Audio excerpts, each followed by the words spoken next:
हरियाणा हारी कांग्रेस, उस घटना को 24 घंटे नहीं बीते, यानी कांग्रेस की पराजय को 24 घंटे नहीं हुए कि उसके सहयोगियों ने, संगी साथियों ने सुर बदलने शुरू कर दिए। क्या उत्तर प्रदेश, क्या महाराष्ट्र, हर जगह छोटे बड़े सब कांग्रेस को नसीहत दे रहे हैं। उद्धव ठाकरे की पार्टी ऐलान जंग के मूड में लग रही है और उत्तर प्रदेश में अखिलेश यादव जी ने कांग्रेस को सबसे बड़ा झटका दे दिया। उन्होंने कल, मतलब अभी शोक की अवधि भी नहीं बीती, क्योंकि कल तो दुर्घटना घटी हरियाणा में कांग्रेस के लिए, शोक की अवधि भी नहीं बीती कि अखिलेश जी ने आज उत्तर प्रदेश में बाई इलेक्शन वाले 6 सीटों पर उम्मीदवारों के नाम का ऐलान कर दिया, सार्वजनिक कर दी लिस्ट। और इसमें 2 सीटें वो हैं, फूलपुर और मझवा, जो कांग्रेस मांग रही थी अपने लिए कि हम लड़ेंगे यहां पर। अखिलेश जी ने वहां भी उम्मीदवार घोषित कर दिया, बोले ना तुम नहीं लड़ोगे। अब कांग्रेस क्या करेगी? कांग्रेस कह रही थी 50-50 कर लो, हरियाणा हारने से पहले कांग्रेस उत्तर प्रदेश में अखिलेश यादव की पार्टी से कह रही थी 50-50 कर लो, आधे पर तुम लड़ो, 10 में से 5 तुम लड़ो, 5 हम लड़े। इसके पीछे कांग्रेस का तर्क ये होता था कि सपा की 5 ही सीटें तो हैं, तो 5 पे लड़ ले, बाकी 5 हमको दो। लेकिन हरियाणा ने ऐसा झटका दिया है, आत्मबल हिला दिया कांग्रेस का, और कांग्रेस के सहयोगी दलों का आत्मबल बढ़ा दिया उसने, हरियाणा की घटना ने। यह भी है, राजनीति तो बड़ी विचित्र चीज है, इसमें 2-2-4 कहां होते हैं, 2-2-1 रह जाता है और कई बार 2-2-16 हो जाता है। तो इंडिया गठबंधन में जो कांग्रेस के सहयोगी दल है वो बम बम हो रहे हैं, उनको सबको अपनी शक्ति और सामर्थ्य दिखाने का अवसर मिला है कांग्रेस के सामने। अब कांग्रेस करे तो करे क्या, न सहा जाए न कहा जाए। संजय राउत जैसे लोग जो हरियाणा चुनाव से पहले राहुल गांधी को जननायक और जननेता बता रहे थे, वो कह रहे कि राहुल गांधी के पास विजन नहीं है कोई, और कांग्रेस एरोगेंस में रहती है, अहंकार में रहती है, अहंकार में। और यही बात समाजवादी पार्टी के नेता उत्तर प्रदेश में कह रहे, और संजय आम आदमी पार्टी के नेता भी यही कह रहे। दिल्ली, पंजाब आम आदमी, हरियाणा आम आदमी पार्टी, आम आदमी पार्टी के संजय सिंह कह रहे कि कांग्रेसियों ने तो हमारा केजरीवाल का फोन ही उठाना बंद कर दिया था, इतना अहंकार आ गया इनमें, इनको लग रहा था हम खुद ही जीत जाएंगे सब। और 24 घंटे नहीं बीते पराजय के आम आदमी पार्टी ने सार्वजनिक ऐलान कर दिया कि दिल्ली विधानसभा का चुनाव आम आदमी पार्टी अकेले लड़ेगी, मतलब कांग्रेस को साथ नहीं रखेंगे। आपने कांग्रेस पर भी झाड़ू फेर दी आम आदमी पार्टी ने, बोले ना इनको रखने से क्या फायदा, कोई फायदा नहीं, इनको नहीं रखेंगे, क्योंकि इन्होंने हरियाणा में हमारी नहीं सुनी। और आम आदमी पार्टी ये सगर्व घोषणा कर रही है यत्र तत्र सर्वत्र कि आधा दर्जन सीटें हरियाणा में हमने हरवा दी कांग्रेस को। आप गौरवान्वित हो रही है कि हमने कांग्रेस को आधा दर्जन सीटें हरवा दी, अब आया ऊंट पहाड़ के नीचे। सोचिए, जो जिनकी कल तक ये कहा जाता था कि ये सीमेंट जैसा मजबूत गठबंधन है इंडिया गठबंधन, इसमें बहुत अपनापा है, बहुत भाईचारा है, उसमें गांठें खुल रही हैं। आम आदमी पार्टी ने ऐलान कर दिया कि नहीं, कांग्रेस के साथ हम अलायंस नहीं करेंगे, दिल्ली में हम अपनी ताकत पर लड़ेंगे। अखिलेश जी ने रास्ता दिखा दिया कि कांग्रेस पीछे बैठना चाहे तो आ जाए, नहीं तो जाना चाहे तो जाए। उधर उद्धव ठाकरे और उनके चेले सब ताल ठोक ही रहे हैं। कांग्रेस के लिए ये समय बेहद भारी है, हरियाणा की पराजय से ज़्यादा भारी है कांग्रेस के लिए ये कि इंडिया अलायंस में उसकी हैसियत कमज़ोर हो गई और सावधानी हटी तो दुर्घटना घटी। इस मोड में आ गई कांग्रेस की स्थिति इंडिया अलायंस में। हमारे साथियों ने एक रिपोर्ट तैयार की, पहले इस रिपोर्ट को देखिए, फिर मेहमानों से परिचय कराएं और फिर बहस में चलें।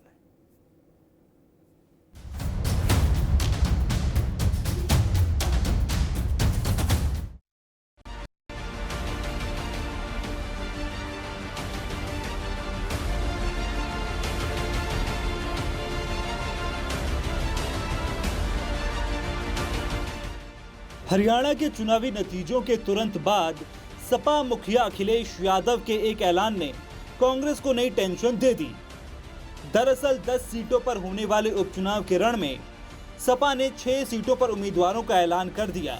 इनमें करहल से तेज प्रताप यादव, सीसामऊ से इरफान सोलंकी की पत्नी नसीम सोलंकी, फूलपुर से मुस्तफा सिद्दीकी, अयोध्या की मिल्कीपुर से अवधेश प्रसाद के बेटे अजीत प्रसाद, कटेरी से लालजी वर्मा की पत्नी शोभावती वर्मा, मझुआ से ज्योति बिंद को टिकट दिया गया है।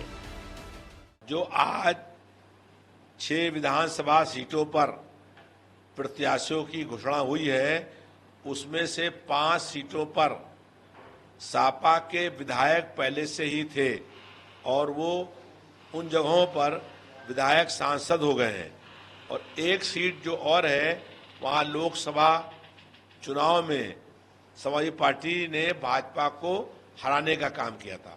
इन 6 सीटों पर समाजवादी पार्टी भाजपा को से आगे रही है और उनको हराने का काम हुआ है।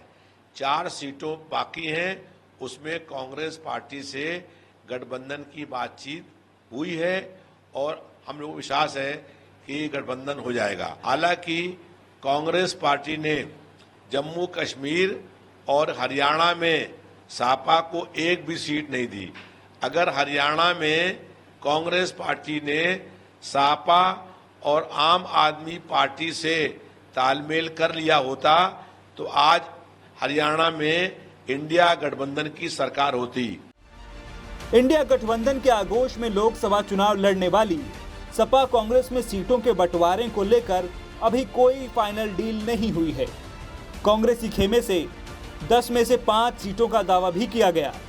वहीं सपा ने 10 में से 6 सीटों पर अपने उम्मीदवारों का ऐलान किया है। उनमें से फूलपुर पर भी कांग्रेस दावा कर रही थी। अब खबर यह है कि सपा केवल गाजियाबाद वाली सीट ही देने पर राजी है। हालांकि इसी कड़ी में सपा भी महाराष्ट्र में करीब 12 सीटों पर दावा कर चुकी है। ऐसे में क्या करेगी कांग्रेस?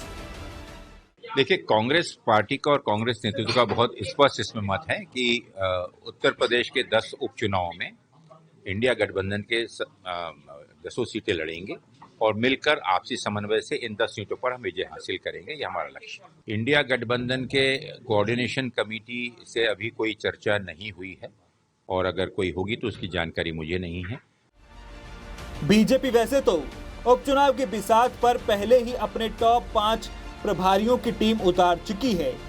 हालांकि उम्मीदवारों का ऐलान होना बाकी है।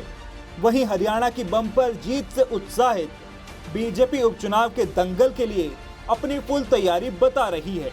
वहीं सपा की इस लिस्ट को बीजेपी ने परिवारवाद बताकर निशाना साधा है। हरियाणा के चुनाव परिणाम के बाद से समाजवादी पार्टी के नेता और प्रवक्ता जिस तरह से कांग्रेस की आलोचना कर रहे हैं, उससे स्पष्ट हो रहा है कि गठबंधन में गांठें अब बहुत गहरी पड़ गई है। वैसे भी समाजवादी पार्टी का पुराना ट्रैक रिकॉर्ड है कि जिसके साथ भी गठबंधन एक चुनाव में करते हैं, अगले चुनाव से पहले ही गठबंधन तोड़ देते हैं। और जिस तरह से उन्होंने फूलपुर को लेकर के, मझवा को लेकर के अपने कैंडिडेट डिक्लेयर कर दिए हैं, ये स्पष्ट है कि अब सपा और कांग्रेस का गठबंधन ठीक नहीं है।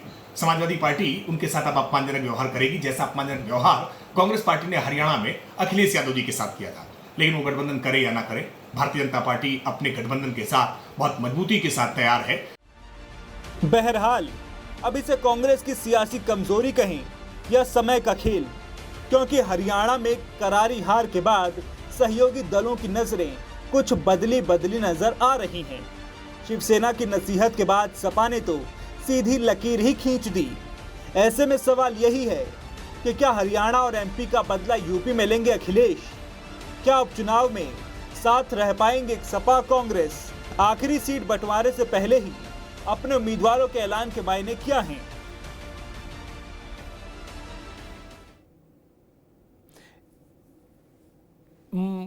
समाजवादी पार्टी भूले तो क्या क्या भूले। मध्य प्रदेश, जम्मू कश्मीर, हरियाणा, तीनों जगह कांग्रेस ने उसके हाथ पे लड्डू छोड़ो बताशा रखने से इनकार कर दिया, लड्डू का चूरा रखने से इनकार कर दिया। तो वहां तो अखिलेश जी जानते थे कि भाई हमारा इलाका तो है नहीं, लेकिन उत्तर प्रदेश में तो उनके पास साइकिल है मजबूत, तो उन्होंने कहा अब यहां आ जाओ, यहां बताते हैं फिर हम। स्थिति यहां पर आकर फंस गई।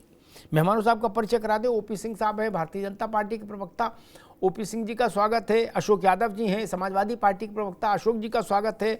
नसीम खान साहब हैं, कांग्रेस के नेता, नसीम जी का स्वागत है। अरविंद सिंह जी हैं, राजनीतिक विश्लेषक, अरविंद जी का बहुत स्वागत। मैं अरविंद जी आपसे बात शुरू करूंगा, फिर राजनीतिक लोगों के पास जाऊंगा।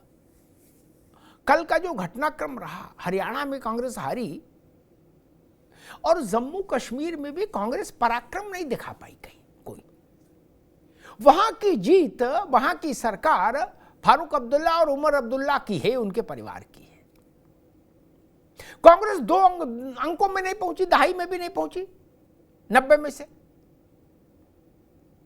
अब उसके बाद से सारे जो एलाइज थे कांग्रेस के, जो इस यानी 8 अक्टूबर से पहले तक कांग्रेस को मजबूत मान रहे थे, राहुल गांधी को जननायक मान रहे थे, उन सबके टोन बदल गई। सब प्रवचन मोड में है।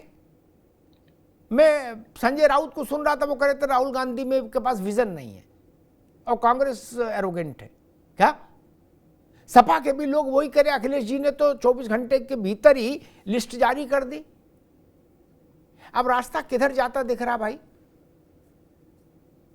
देखिए अमिताभ जी, आपने बिल्कुल सही कहा, कांग्रेस की स्थिति बहुत बुरी है और भारतीय जनता पार्टी को जो हरियाणा में सफलता मिली है वो ऐतिहासिक है। ऐतिहासिक इसलिए है कि स्वतंत्र भारत के इतिहास में हरियाणा में किसी को भी लगातार 3 बार सरकार बनाने का अवसर नहीं मिला है। कांग्रेस वहां पे भारतीय जनता पार्टी से लगातार 3 बार पराजित हुई है और भाजपा की वहां सरकार बन रही है। दूसरी तरफ जम्मू कश्मीर की बात करें तो वहां भी कांग्रेस की जो स्थिति है वो लोएस्ट है। आप बताइए, पूरे जम्मू क्षेत्र में केवल और केवल 1 सीट कांग्रेस को मिली है। इससे बड़ी शर्मनाक स्थिति कुछ हो नहीं सकती है। और 4-5 सीटें जो उसको कश्मीर में मिली है वो केवल एनसी के नाते मिली।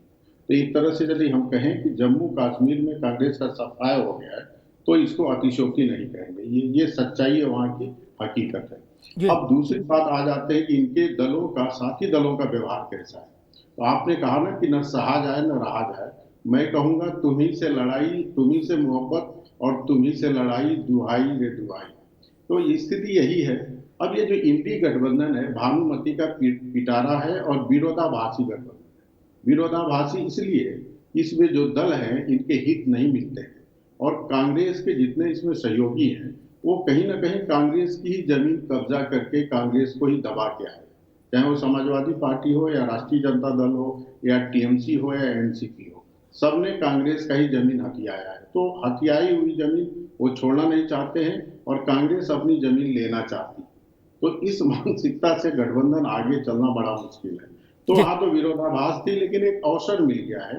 कांग्रेस ने जिस तरह से हरियाणा में प्रतीकात्मक रूप से भी अपने सहयोगियों को साथ नहीं लाया है, एक अवसर उनके मित्र दलों को मिला है और वो प्रहार कर रहे हैं। आम आदमी पार्टी ने भी किया है, शिवसेना ने भी किया है, संजय राउत ने किया है और दूसरे नेताओं ने भी बोला है। और अखिलेश जी को भी मुझे लगता है जिस तरह से अपमानित किया गया। और जहां तक मेरे पास सूचना है, अहिरवाल बेल्ट से वो 1-2 सीटों पे लड़ना चाहते थे सम्मानजनक तरीके से, लेकिन राहुल गांधी और कांग्रेस के द्वारा जब उनको वैल्यू नहीं दिया गया तो चुप हो गए कि ठीक है आप लड़ लीजिए, कोई दिक्कत नहीं है। तो उसकी भी एक आज जो घोषणा हुई है समाजवादी पार्टी की तरफ से, मुझे लगता है प्रतिक्रिया है और समाजवादी पार्टी मुझे नहीं लगता है कि उत्तर प्रदेश में कोई तवज्जो दे। ठीक है अरविंद जी, जब आप अपने मैदान में किसी को खेलने नहीं देंगे तो दूसरे के मैदान में आप खेलने की इच्छा भी क्यों रखें। और मान लो इच्छा रख भी लें और आपकी इच्छा ठुकरा दी जाए तो आपको सार्वजनिक तौर पर शिकायत करने का भी हक हासिल नहीं। उत्तर प्रदेश में मान लीजिए अखिलेश यादव आपको 10 में 1 सीट भी ना दे या गाजियाबाद की दे दें, जैसी सूचना है कि वे गाजियाबाद दे देंगे। लोकसभा में भी गाजियाबाद दी थी, डॉली लेनी थी। मान लीजिए नहीं दें तो आप तो कुछ बोलने की स्थिति में भी नहीं ना। आप बोलोगे अशोक यादव बता देंगे हरियाणा में क्या हुआ, मध्य प्रदेश में क्या हुआ, जम्मू कश्मीर में क्या हुआ। मसला यहां पर आके फंस गया है अशोक जी। लेकिन एक बात है, जो करना जो किया वही करते आप, लेकिन हमने 2-4 दिन का गैप तो रखते। अभी दुर्घटना घटी और ऊपर से आपने लिस्ट जारी कर दी। नहीं भाई, कांग्रेस थोड़ा हरियाणा के दुर्घटना को जब्त तो कर लेती। आज का ही मुहूर्त बताया था क्या पंडित जी ने कि बोले ना आज ही करहल से लेके मजमा तक सब डिक्लेयर कर दो। अशोक जी देखिए अमिताभ जी, सबसे पहले तो मैं आज 9 अक्टूबर को मानवर काशीराम जी का परिनिर्वाण दिवस है और इस अवसर पर मैं उनको सादर नमन करता हूं और उनके बताए हुए संकल्प पे समाजवादी पार्टी चलती रहे। दूसरी बात जो आपने सवाल किया, उस सवाल पे अगर आते हैं तो आज का जो आपने कहा कि पंडित जी ने वक्त बताया था या समय बताया था, ऐसा कुछ नहीं है। हमारे राष्ट्रीय अध्यक्ष जी ने शुरू से ही कहा है कि बात सीट की नहीं है, बात जीत की है। और ये अपने लिए भी उन्होंने कहा था और अपने सहयोगी दलों के लिए भी उन्होंने कहा था। कांग्रेस पार्टी से मान लीजिए ठीक है, हरियाणा में हम लोगों को सीट नहीं मिली, लेकिन फिर भी राष्ट्रीय अध्यक्ष जी ने हमारे बड़ा दिल दिखाते हुए आम आदमी पार्टी की तरह तो वहां पे कुछ ऐसा किया नहीं। उन्होंने कहा ठीक है, अगर कांग्रेस पार्टी वहां जीत जाती है तो बात जीत की, हमें सीट नहीं मिली कोई बात नहीं है, हमारा मेन उद्देश्य और कांग्रेस पार्टी वहां जीत जाए। तो भी हमारा यहाँ पे हम लोग बैठते तो आज मैं ओवर कॉन्फिडेंस में रहता, मेरा भी सीना 56 इंच का रहता। हालांकि हम लोगों का तो जेनेटिकली है, पॉलिटिकली नहीं है, लेकिन वो हम लोग आज ओवर कॉन्फिडेंस में रहते हैं। तो अब वो बात नहीं है। अब कांग्रेस पार्टी को अगर वहां पराजय मिली तो कष्ट हमको भी है, लेकिन वहीं पे आज झगड़ा करने का वक्त नहीं है। बात इंट्रोस्पेक्शन का है, आत्ममंथन का है। क्यों ऐसा हो रहा है मध्य प्रदेश से लेकर के हरियाणा तक, ऐसा हालात क्यों बन रही है कि हाथ में आई हुई जीत जो है चली जा रही है। तो इसको आत्ममंथन करने की जरूरत है। गुलजार साहब ने कहा था कि जिंदगी यूं हुई बसर तन्हा, काफिला साथ और सफर तन्हा।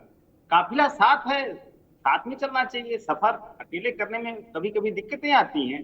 अब इसको कांग्रेस पार्टी को या उनके शीर्ष नेतृत्व की तो बात मैं नहीं कर रहा हूं, लेकिन वहां पे 16 पैसे डेवलप हो गए कांग्रेस पार्टी में, जो इस तरह की समस्याएं उनकी वजह से झेलनी पड़ रही है। और एक पार्टी को नहीं, हम कहें अगर ज्वाइंट फैमिली है अमिताभ जी, वो ज्वाइंट फैमिली में किसी एक मेंबर के साथ अगर कोई दिक्कत होती है तो पूरे परिवार को उसको कष्ट होता है।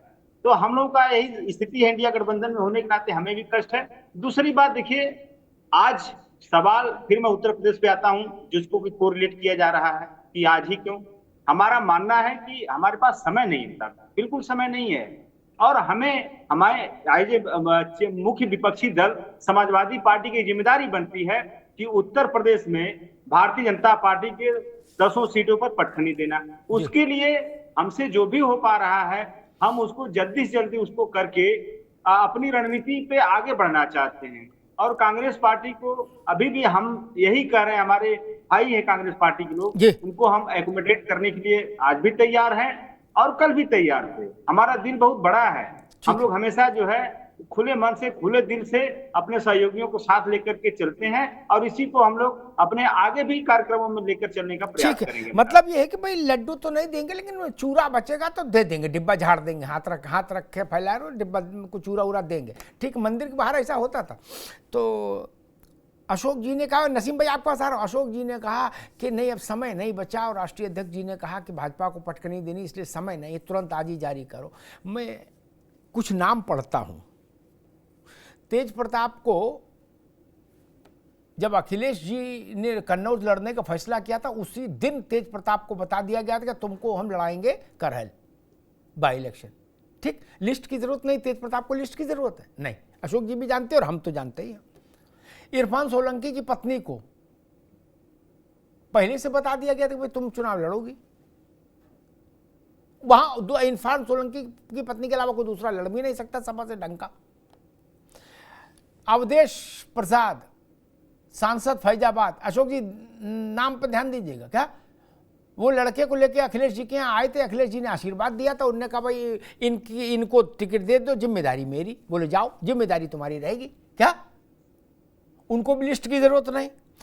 लालजी वर्मा जब चुनाव जीते थे लोकसभा का, तभी उन्होंने अखिलेश यादव से कह दिया था मेरी पत्नी लड़ेगी चुनाव, ये ध्यान रखना। बोले हो नहीं, रमेश बिंद जब ये मिर्जापुर से चुनाव लड़े, अनुप्रिया पटेल के खिलाफ भाजपा छोड़ के आए सपा में और हार गए, उसके बाद इन्होंने मझवा की सीट पर अपना गमछा रख दिया था कि नहीं, और अखिलेश जी को बता दिया था कि भाई मेरी बिटिया को एडजस्ट करना पड़ेगा, वो मझवा से लड़ेगी। ये जितने 6 नाम हैं, इनमें से किसी को लिस्ट की जरूरत नहीं थी, सब अपनी अपनी तैयारी में लगे। भाई इसमें चौंकाने वाला नाम कौन सा है? सबको मालूम है चुनाव लड़ेंगे। मिल्कीपुर में बताओ इस लिस्ट का कोई मतलब है? सब जानते हैं कि अवधेश बाबू को लड़का लड़ेगा। खैर, नसीम खान साहब, आपके साथ आपके साथियों की हमदर्दी खत्म हो गई, बेदर्दी हो गई ये तो मैं नहीं कहूंगा, लेकिन हमदर्दी खत्म हो गई, और सब अपने अपने जेब में छोटा छोटा आईना लिए है। कोई बात होती तुरंत आपको आईना दिखाने लगते हैं। आपने इस गलतियों पर गलती क्यों? आपने जो मध्य प्रदेश में किया वही हरियाणा में किया और वही जम्मू कश्मीर में किया।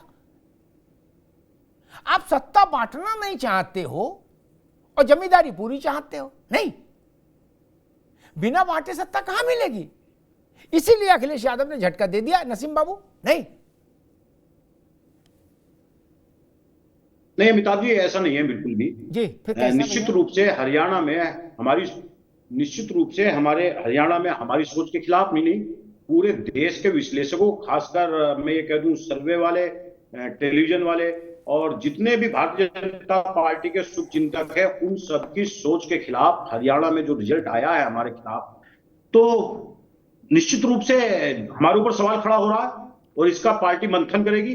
जहां तक उत्तर प्रदेश की बात है, ये सवाल आप लोगों की तरफ से टेलीविजन के माध्यम से, आप लोगों के माध्यम से उठाया जा रहा है। जहां तक आपके सवाल की बात है कि आपने खुद अभी जवाब दे दिया कि ये जो 6 नाम है, इन पे क्लेम ही समाजवादी पार्टी का था। और रही बात इसकी, आप ये बोल जो रहे हैं कि आपके बीच में खटास पैदा हो गई, झटका दे दिया, ऐसी कोई बात नहीं है। माननीय राष्ट्रीय अध्यक्ष अखिलेश यादव जी और हमारा शीर्ष नेतृत्व निश्चित रूप से एक साथ है। उनके बीच में जो है समझौता है, गठबंधन है, किसी तरीके का कोई लड़ाई झगड़ा नहीं है। हमारे राष्ट्रीय महासचिव प्रभारी ने अभी साफ साफ कहा कि हम साथ मिलकर के लड़ेंगे। उत्तर प्रदेश के अंदर जैसे हमने लोकसभा चुनाव में भारतीय जनता पार्टी को पीछे धकेलने का काम किया था, ऐसे ही उपचुनाव में हम भारतीय जनता पार्टी को इन सीटों पे हराएंगे। रही बात इसकी गठबंधन की, इससे कोई फर्क नहीं पड़ता है, क्योंकि इन सीटों पर समाजवादी का क्लेम था। उन्होंने पहले नाम दे दिए सबके सामने, मीडिया के सामने।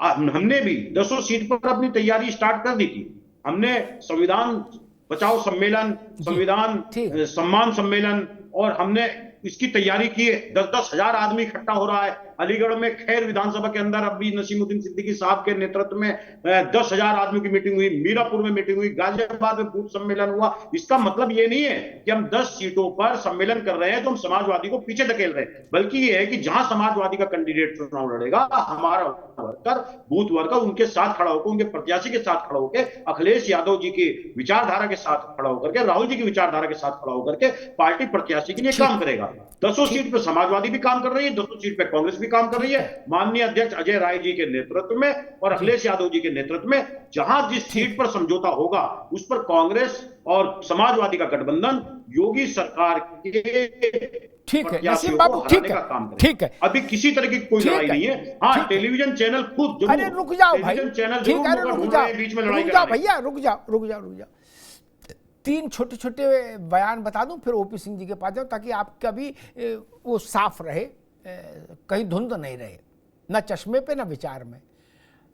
उद्धव ठाकरे की पार्टी ऑफिशियली कह रही है कांग्रेस एरोगेंट है, अहंकारी है, और राहुल गांधी के पास कोई विजन नहीं, कोई दृष्टिकोण नहीं। हिंदी भी तर्जुमा करता जा रहा हूं साथ में, ठीक। संजय सिंह समाजवादी पार्टी, आम आदमी पार्टी के केजरीवाल के बाद दूसरे तीसरे नंबर के नेता, वो कह रहे कांग्रेस को इतना अहंकार हो गया था हरियाणा में कि उनने हमारा फोन तक उठाना बंद कर दिया था। बोले अब समझ में आ गया, ठीक। समाजवादी पार्टी के एक नहीं 10 नेताओं का मैं नाम ले सकता हूं जो कह रहे हैं उत्तर प्रदेश में सीट किस बात की। उत्तर प्रदेश में सीट चाहते हैं तो महाराष्ट्र में हमको दें सीट, नहीं तो कहेगी कांग्रेस का तो यहाँ कुछ है नहीं। और नसीम भाई आप ऐसी लीपापोती कर रहे हो, करे नहीं, बहुत ही दिल मिल रहे हैं। अशोक जी भी दिल की बात कर रहे हैं, आप भी दिल की बात कर रहे हैं, और यहां लट्ठम लट्ठा दिख रहा। इसलिए इतना सरल नहीं। अगर हम विषय लेके आए हैं तो इसको ऐसे लीपापोती नहीं करो महाराज कि नहीं कुछ नहीं है तो मीडिया, ना ना, मैं तो बयान बता दिए, काहे की मीडिया। लोग आपको बता रहे हैं कि आप अहंकारी हो, ये हम थोड़ी नहीं कह रहे, तो आपके साथ ही कह रहे। और जब आप उत्तर प्रदेश में बहुत विनम्र हैं, लेकिन हरियाणा में क्या था, हुड्डा के लड़के, सांसद लड़के दीपेंद्र हुड्डा ने क्या कहा था कि अखिलेश यादव का हरियाणा में क्या है, ये विनम्रता है। मध्य प्रदेश में आपके नेता कमलनाथ ने क्या कहा था, कौन अखिलेश बखलेश, ये विनम्रता है। उत्तर प्रदेश में तो आप बिल्कुल हरिभजन कर रहे हो, वह नहीं, सबका साथ सबका विकास अखिलेश जी के नेतृत्व में। क्या ये बात हुड्डा को नहीं समझाए थे कि 37 सीट की, अरे रुको भाई, कि 37 सीट जिस व्यक्ति की पार्लियामेंट में है, लोकसभा में, उस आदमी के लिए भूपेंद्र हुड्डा का बेटा कह रहा कौन अखिलेश का यहां क्या है हरियाणा में। आपको इतनी सामान्य शिष्टाचार भी नहीं है। 37 लोकसभा सांसदों के नेता है अखिलेश यादव, ये तो आपको ध्यान रखना चाहिए था। नहीं, हुड्डा के पास कितने सांसद हैं और आप मंच से कह रहे हो कि अखिलेश यादव का यहां कुछ नहीं, और यहां आप साधु बन रहे हो। उत्तर प्रदेश में करे नहीं, बड़ा दिल है, सब मिलके चलेंगे, 10 सीट पे हम लड़ रहे हैं, 10 पे वो। ऐसा होता नहीं महाराज, 1-2 किसी पर आप लड़ेंगे, बाकी पे सपा लड़ेगी। ओपी सिंह जी इन्होंने लिस्ट घोषित कर दी, किसी कारण से की हो, लेकिन अब प्रश्न है कि आप कब घोषित करेंगे, एक। और दूसरा मसला ये कि हरियाणा के परिणाम के बाद आपकी पार्टी में जो लोकसभा चुनाव के बाद से एक जो निराशा आई थी, नैराश्य आया था, जो एक वो था कि भाई होता ना कि लो फील करना, क्या उससे पार्टी उबर गई और माना जाए कि उत्तर प्रदेश में जो झटका लगा था लोकसभा चुनाव में, भाजपा उससे ओवरकम कर गई हरियाणा के जरिए? जी अफ्ताब जी, बिल्कुल आपने सही कहा। और आपने अब तक जो इसके बारे में, चुनाव के बारे में कहा, विश्लेषण बिल्कुल हर पार्टी के प्रति आपका सही है। हरियाणा में भारतीय जनता पार्टी की जीत केवल नहीं हुई, हरियाणा के चुनाव से कई संदेश आए। नंबर 1, हमारी डबल इंजन की सरकार हरियाणा में सफल रही। जो हमारी जन कल्याणकारी योजनाएं गरीबों तक है, वो हमारी सफल रही। नंबर 2, हम तीसरी बार आए हैं, और तीसरी बार आए हैं तो 2 बार से ज्यादा मतों से, सीटों से आए। भारतीय जनता पार्टी और कांग्रेस में एक अंतर आपको बता दूं, भारतीय जनता पार्टी जिन प्रदेशों में आई है वहां दूसरी बार, तीसरी बार, चौथी बार आई, और कांग्रेस जिन प्रदेशों से गायब हुई 30 साल 40 साल हो गए, लौट के नहीं है। नंबर 1। नंबर 2, झूठ की काट की हाड़ी बार बार नहीं चलती। कांग्रेस सहित सारे विपक्षी दलों ने यह सोचा कि जो लोकसभा में हमने चलाया था झूठ की काट की हाड़ी, वो इसको यहां भी चला दे, और चलाया। संविधान बचाओ, आरक्षण लाओ, नौजवान, किसान, पहलवान, अग्निवीर, क्या क्या करके नहीं लाया। और सबने तैयारी कर लिया था कि हमारी तो सरकार, बल्कि 3-3 मुख्यमंत्री के दावेदार हो गए थे, लेकिन जनता को नहीं भाप पाए। और रही बात राहुल जी की, जैसा पाव पड़े राहुल के तहता बंटा था। जिन क्षेत्रों में गए हैं वहां की आप उठा के सूची देख लीजिए। और मोदी जी की बात छोड़िए, योगी जी हरियाणा के 14 विधानसभाओं में गए हैं, जिसमें 10 विधानसभाओं में भारतीय जनता पार्टी की जीत। अब रही बात उत्तर प्रदेश की, ये जो सूची है, लिस्ट है, ये हरियाणा चुनाव परिणाम की सूची है। आप देखिए 24 घंटा नहीं बीता, खटाखट सूची, और समाजवादी पार्टी ने कांग्रेस को उसकी हैसियत बता दी कि जो तुमने हरियाणा में, मध्य प्रदेश में, जम्मू कश्मीर में हमें अपमानित किया था, लो उत्तर प्रदेश में हमने जारी कर दिया। और उत्तर प्रदेश में जो लिस्ट जारी हुई, जो समाजवादी पार्टी के ऊपर आरोप है, परिवारवाद, जातिवाद, तुष्टीकरण, उस सूची को पढ़ लीजिए। आपने भी पढ़ के सुनाया, किसी का बेटा है, किसी की पत्नी है, किसी की बेटी है, 6 में से 5, 99% 2 सांसद, विधायक, पूर्व विधायक, कांग्रेस सपा के नेता, किसी की पत्नी, किसी की बेटी, किसी का बेटा, समाजवादी पार्टी, नाम समाजवादी पार्टी। अरे भैया, समाजवादी पार्टी भारतवर्ष की एक ऐसी पार्टी है जब 32 साल में कोई 1900 कोई अध्यक्ष बदला ही नहीं गया। मुलायम सिंह पुत्र अखिलेश यादव विरासत, आप देख लीजिए, ये ऐसी पार्टी है कि 32 साल में भारतीय जनता पार्टी में कम से कम 12-13 अध्यक्ष तो बदले ही जा चुके होंगे प्रदेश में। समाजवादी पार्टी में एको अहम द्वितीयो नास्ति, केवल मैं हूं, मेरा बेटा, मेरा खानदान। तो ये जो सूची इन्होंने जारी किया है, ये सीधे सीधे परिवार, नंबर 1, नंबर 2, ये बात सही है कि इस चुनाव परिणाम से भारतीय जनता पार्टी उत्साहित हुई, और दूसरी तरफ ये भी सही है कि स्वार्थ के कारण गठबंधन जो बना था वह सूची से बिखर गई। और आप अखिलेश जी के बारे में एक किंवदंती है, आप इतिहास उठा के देख डालिए, कहते हैं गठबंधन तो इंडिया गठबंधन भी है, क्या बोलते हैं, क्या करते हैं। अखिलेश यादव ने एक चुनाव से अधिक किसी के साथ गठबंधन किया हो तो कृपया मुझे अशोक यादव बता दे, फला पार्टी है। देखिए साहब, जन्म जन्म का साथ है, हम लोकसभा में भी रहे, विधानसभा में भी रहे, सब चुनाव, एक एक उदाहरण। और हमारा गठबंधन 14 का जो चला है वो आज भी बदस्तूर कायम है। 14 में जिससे हमने ठीक, अशोक जी ठीक है। ओपी सिंह जी अभी रुकना होगा, ओपी सिंह जी अभी रुकिए, ओपी भाई अभी रुकिए, ओपी सिंह अभी रुकिए। अशोक यादव जी, ओपी सिंह कह रहे हैं कि समाजवादी पार्टी का ये ट्रैक रिकॉर्ड है, एक गठबंधन एक चुनाव, अगला चुनाव अगला गठबंधन। देखिए, ओपी सिंह जी को शायद इस बात को कहना चाहिए था कि गठबंधन कभी समाजवादी पार्टी ने नहीं तोड़ा, हमेशा गठबंधन सामने वाले ने तोड़ा, इस बात को भी उनको कहना चाहिए। दूसरी बात है, 99% पता न कौन सा बता रहे थे, मैं उनको 100% बता रहा हूँ कि जो सीटें हमारी अभी टिकट डिक्लेयर हुए 100% पीडीए के लोग, उसमें पिछड़े, दलित, अल्पसंख्यक, तो इसमें कहाँ कोई दिक्कत है। जो हमारा नारा है हम उसी नारे पे चल रहे हैं।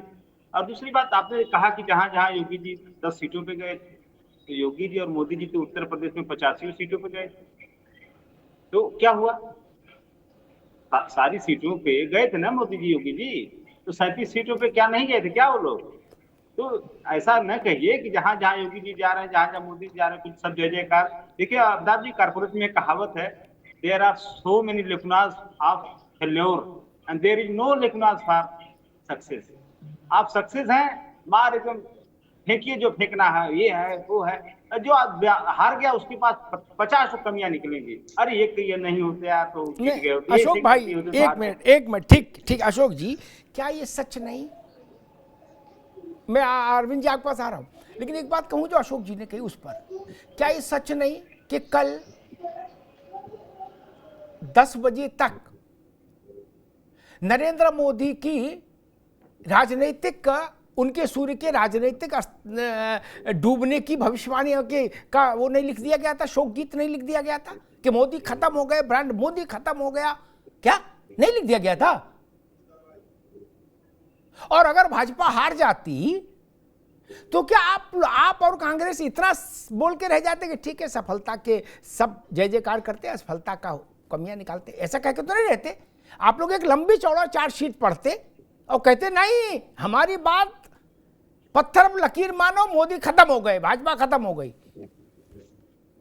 कल तो इतना रोचक लोकतांत्रिक दृश्य था अरविंद जी कि 9 बजे तक जो लोग जो बोल गए उनको उसको समेटना मुश्किल हो गया। बाद में भाजपा के मोदी के की ऑब्चुरी लिख दी थी, शोक गीत लिख दिया था भाई, लेकिन ऐसा ऊंट ने पलटा खाया कि दोनों बार से ज्यादा आगे निकल गई भाजपा। अरविंद जी देखिए, कल मैं 4-5 घंटे डिबेट में था, मेरे से एंकर ने पूछा तो मैंने कहा देखिए, कोई भी राजनीतिक पार्टी जीते या हारे, लोकतंत्र की जीत होगी और इस पे सबको कायम रहना चाहिए और पूरे विश्व को संदेश जाएगा। जिस तरह से भारत के लोकतंत्र को बदनाम करने की कोशिश की गई है और जिस तरह से धारणा बनाया गया है कि जम्मू कश्मीर में फेयर चुनाव नहीं होते हैं, ये सारी धारणाएं टूट जाएंगी। लेकिन मैंने साथ में ये भी निवेदन किया कि शाम तक सबको टिके रहना चाहिए, परिणाम चाहे जो भी हो। ये नहीं कहना चाहिए कि संविधान हार गया, लोकतंत्र हार गया और ठीकरा ईवीएम पे फोड़े।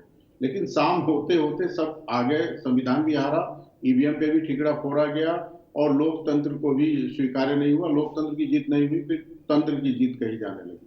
तो अजीब सा दुर्भाग्य है। विपक्ष को यह तय कर लेना चाहिए कि जो मौजूदा प्रणाली है या तो ठीक है तो उसको ठीक कहे, और यदि गलत है तो उसको गलत कहना सीखे। यदि ईवीएम में खराबी है तो कहे हमेशा खराबी है। आप जब जीत जाते हैं तो लोकतंत्र की विजय हो जाती है उसी ईवीएम से, और जब आप हार जाते हैं तो लोकतंत्र की पराजय हो जाती है। मुझे लगता है ये बहुत दोहरापन है, इससे विपक्ष को बचना चाहिए। और अब विपक्ष की जगहसाई होनी शुरू हो गई। देखिए, हमारे मित्र अशोक जी ने जो कहा ना कि जो जीतता है उसकी 100 प्रशंसा होती है, जो हारता है उसकी 100 कमियां निकाली जाती है। ये मुझे लगता है बीजेपी पे कम और अपने मित्र कांग्रेस पे ज्यादा उन्होंने इशारा किया कि भाई आप हारे हो ना, तो अब विश्लेषण होगा। अब कांग्रेस के मित्र कह रहे थे कि मीडिया बहाना बना रही है, मीडिया इश्यूज उठा रही है। देखिए, अपने दोषों को ठीकरा फोड़ने के लिए सबसे सहज उपाय है कि मीडिया पे सारा लांछन लगा दीजिए। कल जैसे ही कांग्रेस की सीटें कम होने लगी, स्वाति चतुर्वेदी जी का पहला स्टेटमेंट आया, जो पहले कांग्रेस में होती थी, अब वो शिवसेना में है, उद्धव ठाकरे गुट में, और वहां से सांसद है। उन्होंने कहा कि कांग्रेस की नीतियों की विफलता है, राहुल जी की नीतियों की विफलता है और साथ नहीं चली है कांग्रेस, उसका ये प्रतिफल है और मैं भारतीय जनता पार्टी को बधाई देती हूँ। और उसके बाद फिर संजय राउत का बयान आया, आम आदमी पार्टी के मुखिया अरविंद केजरीवाल का भी बयान आया, उन्होंने भी अटैक किया है। तो ये नहीं कहा जाना चाहिए कि मीडिया विषय बना रही है। पूरे भारतवर्ष में हर लोग आलोचना कर रहे हैं और उसमें सबसे ज्यादा कांग्रेस की आलोचना कांग्रेस की जो इंडी गठबंधन के घटक दल हैं उनके द्वारा हो रही है। और यदि इस गठबंधन को आगे ले जाना है तो कांग्रेस को सोचना पड़ेगा कि ये कैसे जाएगा, क्योंकि मैं तो डे वन से कहता हूं कि ये जो गठबंधन है ना, ये विषमताओं का गठबंधन है, क्योंकि इसका कोई नेता नहीं है अमिताभ जी, न कोई एक कार्यक्रम है, न कोई उद्देश्य है। एक ही उद्देश्य गिनाया जाता है कि भारतीय जनता पार्टी से बचना है तो एक हो जाओ। तो मुझे लगता है कि भय के आधार पर बनाया गया गठबंधन का कोई भविष्य नहीं। ठीक है अरविंद जी। नसीम खान जी, कांग्रेस इस बात पर आत्मचिंतन क्यों नहीं करती? चुनाव दर चुनाव नतीजे आ रहे हैं गड़बड़, कि अगर उसने कहीं सफलता पाई भी तो किसी मजबूत क्षेत्रीय दल के कंधे पर बैठ के पाई। उत्तर प्रदेश में आप अखिलेश यादव के कंधे पर थे, जम्मू कश्मीर में आप अब्दुल्ला परिवार के कंधे पर सवार थे। अपने आप आपने कहीं सफलता नहीं पाई,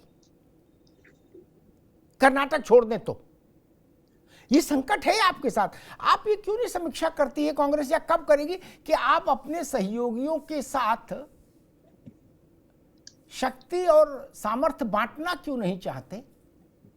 जहां भी आपको जरा सा सपना भी आ जाता कि यहां हमारा कुछ अच्छा हो सकता है, वहां आप दरवाजा बंद कर लेते हो। बोले सपा खटखटाए चाहे ममता खटखटाए, खोलना नहीं।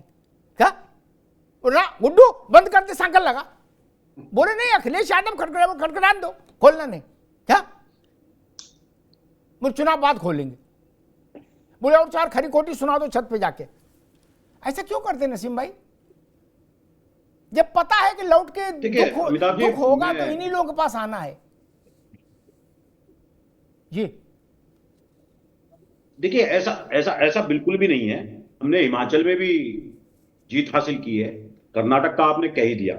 जहां तक बात है, गठबंधन होता इसलिए है कि एक दूसरे की ताकत के साथ खड़ा होकर के जो सामने हमारा प्रतिद्वंदी उसको हराया जा सके। अखिलेश यादव जी ने जहां हमने अखिलेश यादव जी की ताकत का इस्तेमाल किया, वहीं अखिलेश यादव जी ने भी हमारी ताकत का इस्तेमाल किया। गठबंधन इसीलिए बनता है। जहां तक हार जीत आरोप लगने की बात है, आज आरोप लग रहे हैं हमारे खिलाफ, सवाल उठाए जा रहे हैं, हमें टोका जा रहा है, हमारे ऊपर जो है हमारी नीति और रणनीति के ऊपर एक प्रश्न चिन्ह लगाया जा रहा है। और ये जब हार मिलती है और कहीं हम परिणाम हमारे अनुकूल नहीं आते हैं, तब जाकर के घर के अंदर भी और घर के बाहर भी सहयोगियों के द्वारा आरोप लगाए जाते हैं। इसमें कोई दो राय नहीं। लेकिन क्या है कि भारतीय जनता पार्टी गुमराह करने का काम करती है। हम भारतीय जनता पार्टी के लोगों से पूछना चाहते हैं कि जम्मू कश्मीर के अंदर आपने इतना गुणगान गाया था, मोदी जी का इतना सब 370 हटाना और पत्थरबाजी खत्म करना और कश्मीरी पंडितों को विस्थापित करना, कश्मीरी पंडितों की बात करना। और आपने एक आधा कश्मीर के लिए हमने आजाद भारत के बाद वो किया जो किसी ने नहीं किया, लेकिन रिजल्ट आपके अनुकूल नहीं आया। रिजल्ट कहां आया? जिनको आपने अलगाववादी कहा, जिनको ऊपर आपने आरोप लगाए, पत्थरबाजी के आरोप लगाए, मैं कांग्रेस की बात नहीं कर रहा हूं, फारूक अब्दुल्ला परिवार की बात कर रहा हूं, जिनको आपने नजरबंद रखा वही आखिर वहां की पसंद बने। कहीं ना कहीं ऑल ओवर सरकार पूरा बहुमत के साथ बनाने का काम किया। तो ये भारतीय जनता पार्टी की, चलिए हम कमजोर हैं वहां पे, हमें सीट नहीं आई दाई तक, आपने कहा, मैं मानता हूं इस बात को, लेकिन कहीं ना कहीं नरेंद्र मोदी जी की जो छवि ये बताते हैं कि पूरे कश्मीर को लेकर के उनकी स्थिति स्पष्ट है, कहीं ना कहीं कश्मीर में उनकी नीति फेल हुई है। हरियाणा के अंदर भी देखिए रिजल्ट दो तरीके से आए। क्या होता था, जब बैलेट से भी वोट पड़ती थी तो पोस्टल बैलेट जो होता था वो तय करता था, जैसे ही पोस्टल बैलेट खुलना चालू होता था, जब बैलेट से वोट होता था, ईवीएम नहीं थी, तो पोस्टल बैलेट जिस ओर रुख करते थे लोग, गांव देहात में ये बोलते थे, मैंने भी काउंटिंग कराई है, गांव देहात में बोलते थे कि पढ़ा लिखा व्यक्ति हमें वोट दे रहा है, हमारी पार्टी को वोट दे रहा है, इसका मतलब ये जो डिब्बों के अंदर वोट है वो भी हमें मिलेगा। देखिए पिछले कुछ चुनाव से हम देख रहे हैं, जो पढ़ा लिखा व्यक्ति इस देश का नौकरी पे है, भारत सरकार में है, राज्य सरकार में है, जब उसकी काउंटिंग होती है तो हम गठबंधन को नसीम भाई अभी रुकना होगा, अभी रुकना होगा, 2/3 बहुमत की तरफ जाते हैं, अभी रुकना होगा, 1 घंटे के अंदर नीचे आ जाते हैं, अभी रुकना होगा, चिंता हमारे सामने, ठीक है, अभी रुकना होगा। कांग्रेस सहज रूप से इतनी खतरनाक बातें कही जाती है जो बाद में अजगर की तरह उसके गले में पड़ जाती है, उसकी गर्दन की कॉर्ड टूट जाती है। ये कैसा वक्तव्य है कि पढ़े लिखे लोग वोट दे रहे, फिर ये अनपढ़ नहीं दिए हमको वोट? ये वक्तव्य आप देंगे? भारत में वोट देने के लिए कोई डिग्री अनिवार्य की है क्या? मैंने चुनाव लड़ने के लिए कोई पढ़ाई अनिवार्य की है क्या? गजब बात कर रहे हो भाई, आप अपनी बात को मेरे अंदर क्यों डाल रहे हैं? अरे भाई 4 लोग, नहीं नसीम अभी रुकना होगा, जो 4 लोग नौकरी करते हैं वही सबसे ज्यादा काबिल है, ये कैसे मान लेंगे? जो खेती कर रहा वो काबिल नहीं है, जो स्कूल नहीं गया वो काबिल नहीं है। नौकरी करने वाला होता है, परिवार का मुखिया नौकरी करने वाला होता है। गजब बात है, ऐसा कुछ नहीं। परिवार का मुखिया नौकरी करने कांग्रेस, ठीक है नसीम बाबू रुक जाइए, कांग्रेस ऐसे ही राष्ट्रीय वक्तव्य देती है और उसके बाद अंतर्राष्ट्रीय फजीयत हो जाती है। इस वक्तव्य को कौन स्वीकार करेगा? भारत में अब्दुल कलाम साहब का वोट भी उतना ही बड़ा था जितना ननकू रिक्शे वाले का। यही लोकतंत्र है हमारा। पढ़े लिखे लोगों से सरकार बन जाएगी? जो पढ़े लिखे नहीं, नौकरी नहीं कर रहे सरकार में, उनको बाहर कर दें? ऐसा लोकतंत्र हमें मंजूर नहीं। जिसके पांव मिट्टी से सने हैं उसका भी वोट उतना ही पवित्र है। नसीर भाई, जम्मू कश्मीर की बात कही, अशोक जी आ रहे हैं आपके पास, ओपी जी, लेकिन एक बात कहना बहुत जरूरी है। कांग्रेस ने जम्मू कश्मीर का प्रश्न उठा दिया, मैं उठाना नहीं चाहता था, मैं उत्तर प्रदेश पर रहना चाहता था। 2-3 तथ्य समझ लीजिए। जम्मू कश्मीर में 60 सीटें मुस्लिम बहुल हैं, 30 सीटें हिंदू बहुल हैं। मैं बिल्कुल खुल के बोल रहा हूं। जो 30 हिंदू बहुल सीटें हैं उसमें भारतीय जनता पार्टी ने 26 सीटें जीती, कांग्रेस ने 2 जीती। यानी जम्मू कश्मीर रियासत का जो हिंदू है उसने कांग्रेस को रिजेक्ट कर दिया और मुस्लिम को दिया। मुस्लिम ने अब्दुल्ला परिवार के साथ खड़े होने का फैसला किया। इसलिए कांग्रेस वहां कोई क्लेम नहीं कर सकती और यह क्लेम भाजपा भी नहीं करेगी कि कभी कि कश्मीर में भारतीय जनता पार्टी को बहुमत मिल जाएगा। ऐसा दिवस स्वप्न तो कोई नहीं देखता। और तीसरी बात कश्मीर की आई तो ये भी जाने, कश्मीर का चुनाव इसलिए अत्यंत महत्वपूर्ण है और अत्यंत विशिष्ट है। 30 लोग, अशोक जी ये सबके लिए है, 30 लोग ऐसे थे जो आतंकवादी अलगाववादी रहे थे, ठीक, वो चुनाव लड़े। अफजल गुरु का भाई भी था। 300 हार गए जम्मू कश्मीर में। ये है 370 हटने का असर। कौन जीता छोड़िए, 30 आतंकी, पूर्व आतंकी चुनाव हार गए, ये जम्मू कश्मीर में हुआ। ये 370 हटने का असर है। नसीर भाई इस बात को गांठ बांध लीजिएगा, अपनी पार्टी में भी इस पर चर्चा करिएगा। एक भी पूर्व आतंकी नहीं जीता, अफजल गुरु का भाई भी नहीं जीता। किसान आंदोलन के बड़े नेता थे जो कहते थे देश भर में उनकी बात चलती है, गुरनाम सिंह चढ़ूनी। 1500 वोट नहीं मिली हरियाणा में उनको, 1500, जो अपनी इच्छा से सरकार चलाना चाहते थे, उनको 1500 लोगों ने वोट नहीं दिया। इस बातों को ध्यान रखना होगा। खैर अशोक जी, भाई कांग्रेस जहां खुद मजबूत होती है वहां उसका रिकॉर्ड है, उसने कभी अपने साथ किसी दल को, मतलब ये होता है ना कि ठीक है हम खड़े रह लेंगे बस में, डंडे पकड़ के खड़े रह लेंगे, सीट पे आप ही बैठो, वरना तुम बस से उतरो, बस में भी नहीं रहोगे क्या। और जहां वो कमजोर होती है वहां वो बहुत सर्वसमावेशी हो जाती है कि नहीं 10 सीट पे हम लड़ेंगे, 10 पे अखिलेश जी लड़ेंगे और सब मिलके चलेंगे, बिल्कुल एक दिल और दो जिस्म टाइप का मामला हो जाता है। नहीं देखिए, मैंने शुरू में ही कह दिया था कि वक्त लड़ाई झगड़े का नहीं बल्कि इंट्रोस्पेक्शन का, ये वक्त आत्ममंथन का है कि क्या कमियां रही। तो कांग्रेस पार्टी को जाहिर सी बात है, जो आपने कहा उस बात को लेकर के उनको आत्मचिंतन की जरूरत है। क्योंकि देखिए ये ऐसा दौर आज के दौर में है कि कभी कभी हम लोग जब पढ़ते थे तो कहा जाता था कि वार स्ट्रेटेजी अपने दुश्मनों से भी सीखना चाहिए। तो बीजेपी का अगर देखा जाए तो जो ऐसे ऐसे दल हैं, जैसे यूपी का देखिए अनुप्रिया पटेल, उनके पास कितने सांसद हैं, लेकिन उनको कैबिनेट में जगह दी हुई है, उसको पता है कि इंपॉर्टेंस क्या है। तो हमें, बीजेपी हमारी राइवलरी पार्टी है, लेकिन फिर भी हमको अगर कहीं से कुछ शिक्षा मिल रही तो हमको लेने में कोई हर्ज नहीं।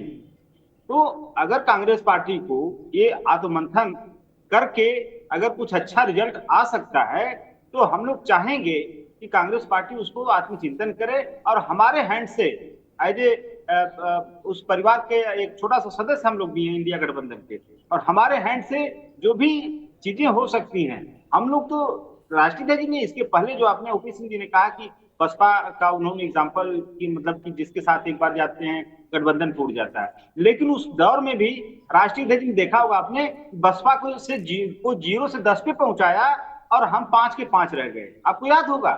तो हम लोग जब गठबंधन करते हैं तो खुले दिल से करते हैं कि ठीक है हम 4 कदम पीछे चले जाएंगे, लेकिन हमारा गठबंधन फ्लोरिश करना चाहिए, हमारा गठबंधन आगे जाना चाहिए।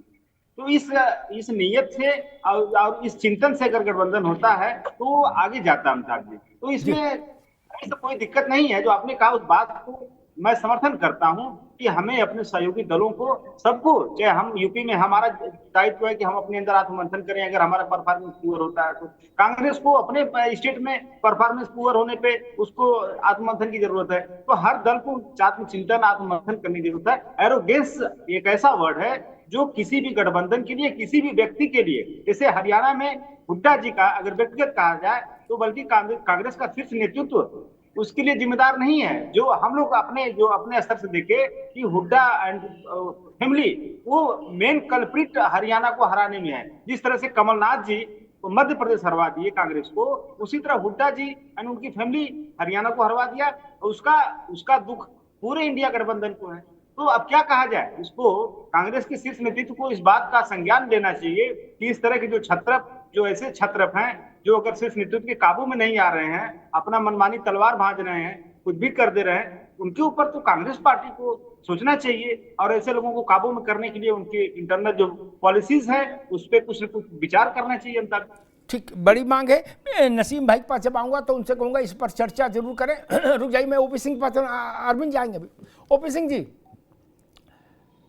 क्या स्थिति लग रही है? अब हरियाणा निपट गया, महाराष्ट्र के साथ ही उत्तर प्रदेश में बाई इलेक्शन भी हो रहा होगा। जब महाराष्ट्र और झारखंड में चुनाव हो रहा होगा उसी समय उत्तर प्रदेश में बाई इलेक्शन भी हो रहा होगा। अमिताभ जी, हम पूरी तरह से तैयार हैं और हमारी पूरी तैयारी है उत्तर प्रदेश के उपचुनाव। जी, नहीं जीतेगा, वहां लोकतंत्र जीतेगा। लेकिन इसी बीच में कुछ सवाल आए हैं सपा और कांग्रेस की तरफ। आपने कांग्रेस को सुझाव दिया था कि आप लोग जो लगातार हारते चले आ रहे हैं तो आत्ममंथन करना चाहिए। तो आत्ममंथन जो है कांग्रेस के प्रवक्ता ने बताया कि क्यों नहीं जम्मू कश्मीर में नरेंद्र मोदी इतने लोकप्रिय थे तो वहां सरकार क्यों नहीं बना लिया।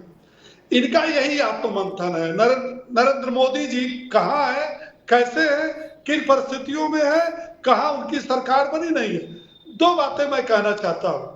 कांग्रेस के आपका आत्ममंथन ये है कि कांग्रेस को कमजोर बताना, और जब आप सवाल उठे एक मिनट नसीम भाई, अभी नसीम खान अभी नहीं, अभी केवल ओपी सिंह की आवाज, केवल ओपी सिंह की आवाज। तो बोलिएगा, चुप रहिए। ओपी सिंह जी आप कहिए जी। हम एक चीज पर जम्मू कश्मीर के बाद, जम्मू कश्मीर का जो चुनाव हुआ है उसने भारत को नहीं पूरे दुनिया को संदेश दिया है। किसको दिया है? पूरे दुनिया को। एक तरफ जम्मू कश्मीर में 370 हटाने वाले लोकतंत्र को स्थापित करने वाले थे और एक तरफ 370 को पुनः लाने की घोषणा करने वाले थे, जिनके साथ कांग्रेस खड़ी थी, दूसरा कोई नहीं खड़ा था। और एलानिया उन्होंने कहा, आज उमर अब्दुल्ला जो मुख्यमंत्री बनने वाले हैं उनके बयान सुनिए। उन्होंने कहा मेरी सरकार बनते ही हम 370 को फिर से जिंदा करेंगे। अब कांग्रेस उनके साथ जाएगी जिंदा करने।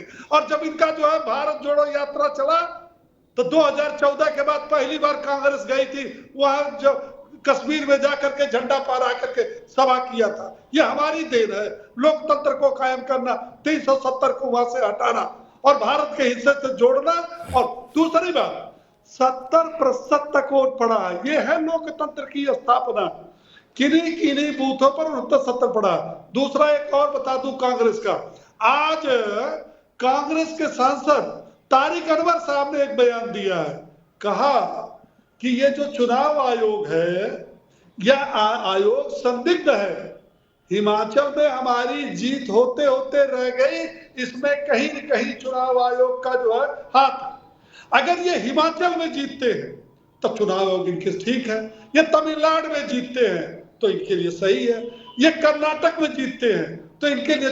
कितनी बेशर्मी की बात है लोकतंत्र के इस देश में कि जहां आप जीतते हो, जहां विपक्षी पार्टियां जीतती हैं, जहां लोकसभा के चुनाव में आपका गठबंधन हावी रहा तो वहां चुनाव आयोग ठीक था, हार गए तो चुनाव आयोग जो है गड़बड़ है। ये तारिक अनवर साहब का है बयान। और एक जो भावी मुख्यमंत्री है वहां भी देखिए, जम्मू कश्मीर में भी कांग्रेस को कोई भाव नहीं है, वहां चलेगी नेशनल कॉन्फ्रेंस की सरकार, मुख्यमंत्री यूं होंगे, ये इनकी कोई हैसियत नहीं है। उत्तर प्रदेश में समाजवादी पार्टी ने इनको हैसियत दिखा दिया, इनको अपमानित कर दिया। मझवा फूलपुर की सीट पर धावा ठोक रहे थे, उस पर उन्होंने अपना प्रत्याशी खड़ा कर दिया। ये इनकी स्थिति है, यही इनका आत्ममंथन है। मोदी जी कहाँ है? ठीक है, ओपी सिंह जी अभी रुकना होगा, समय कम है। ओपी भाई अभी रुकना होगा, अभी रुकना होगा। अरविंद जी आप कुछ कहना चाह रहे थे, जल्दी से संक्षेप में। आप किस प्रदेश? ठीक है, ओपी सिंह जी अभी रुकना होगा, समय कम है भाई। जी अरविंद जी। मैं तो अशोक जी जो कह रहे थे उसमें मैं जोड़ना चाहता था। देखिए, सम्मान केवल साथी दलों का ही नहीं, अपने विरोधियों का भी करना चाहिए।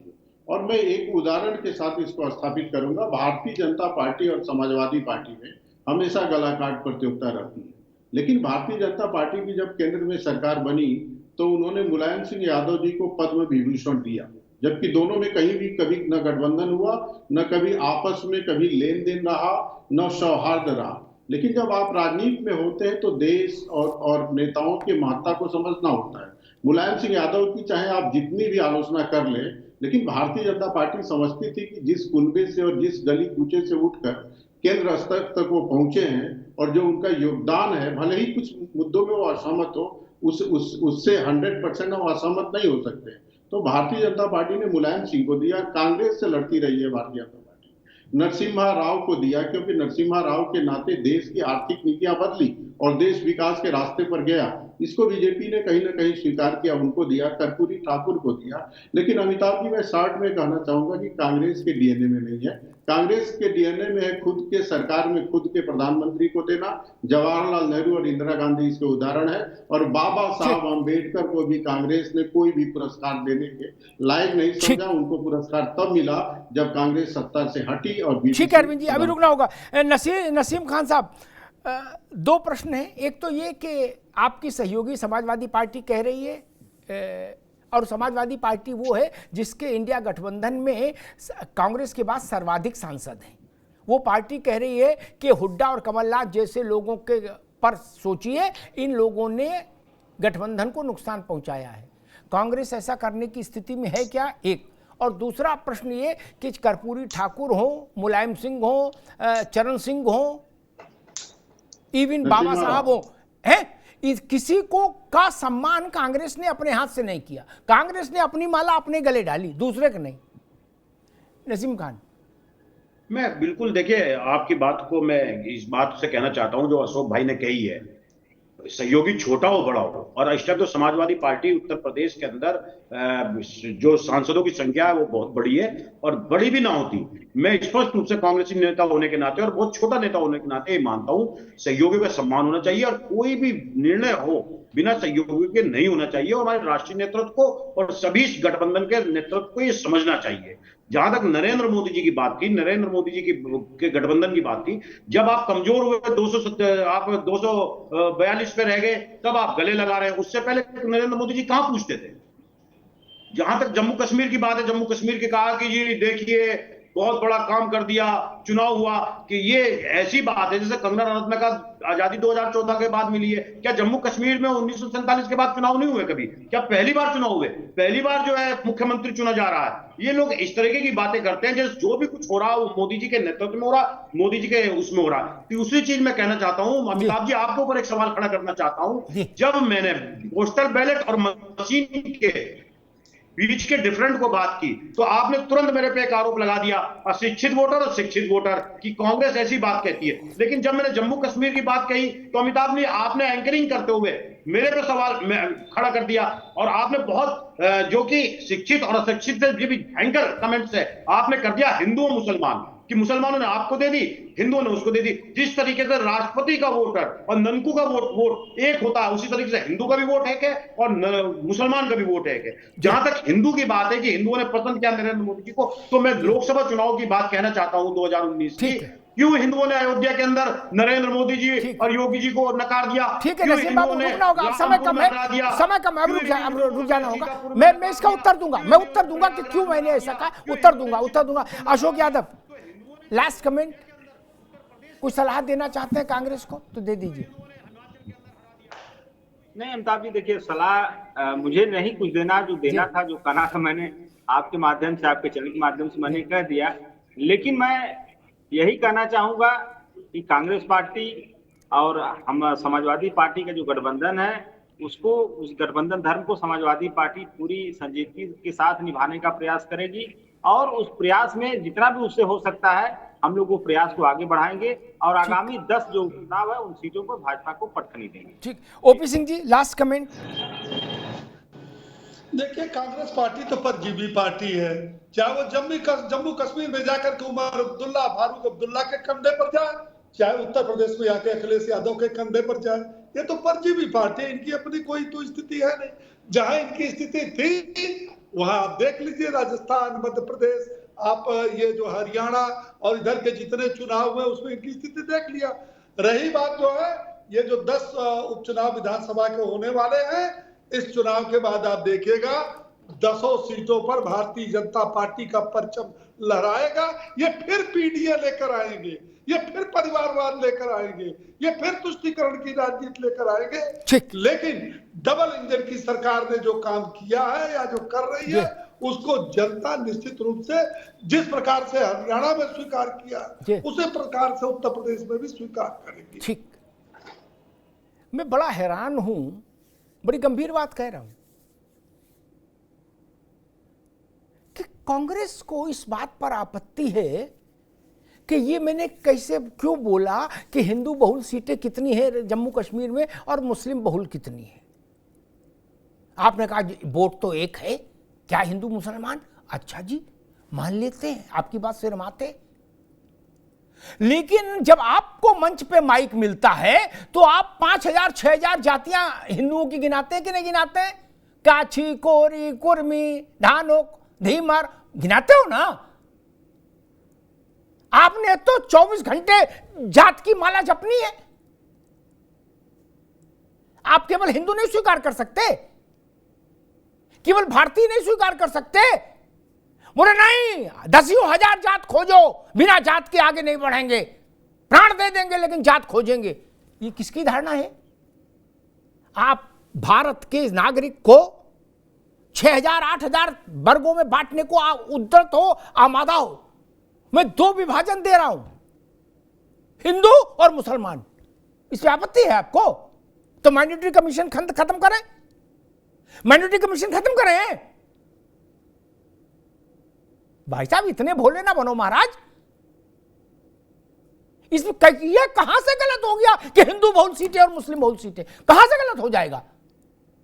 जिन लोगों को कश्मीर की एबीसीडी नहीं पता वो इसी बात कह सकते हैं, मुझे पता है। कांग्रेस को चिंतन यह करना चाहिए कि हिंदू बहुल सीटों में केवल 2 सीट उसके पास आई,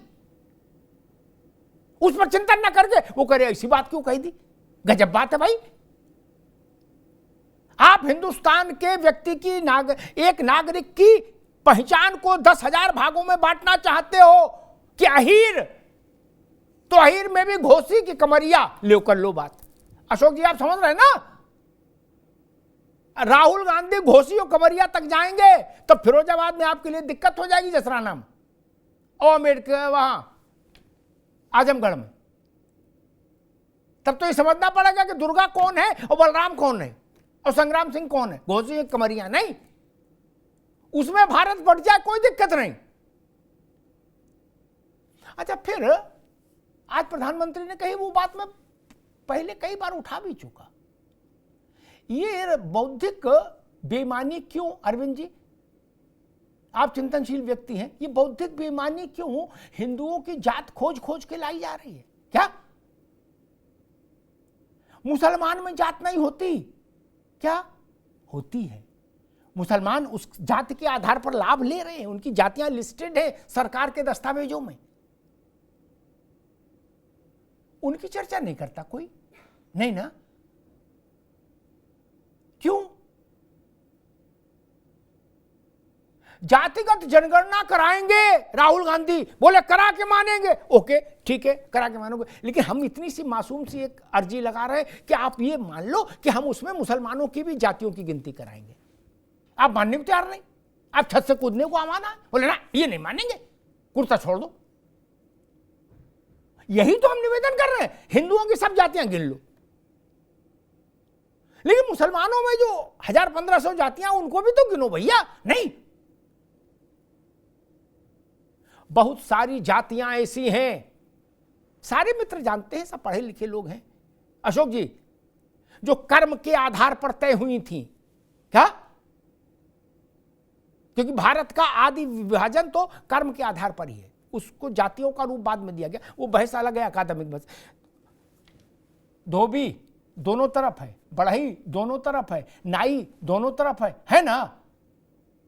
तो उनकी गिनती नहीं होगी, वो सब एम में काउंट हो जाएंगे। क्या? और इधर एच में कोई काउंट नहीं होगा हिंदू। क्या? बोले नहीं, इनके लिए 7,000 खाने बनाओ। किसी बात कर रहे हो? आपको इस पर ऐतराज है?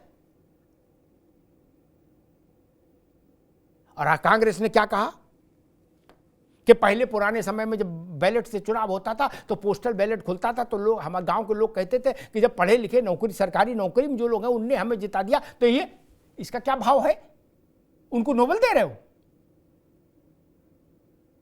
यहां से आपका भाव झलकता है कि जो गांव में नंगे पैर खेत में पानी लगा रहा है वो छोटा नागरिक है क्या?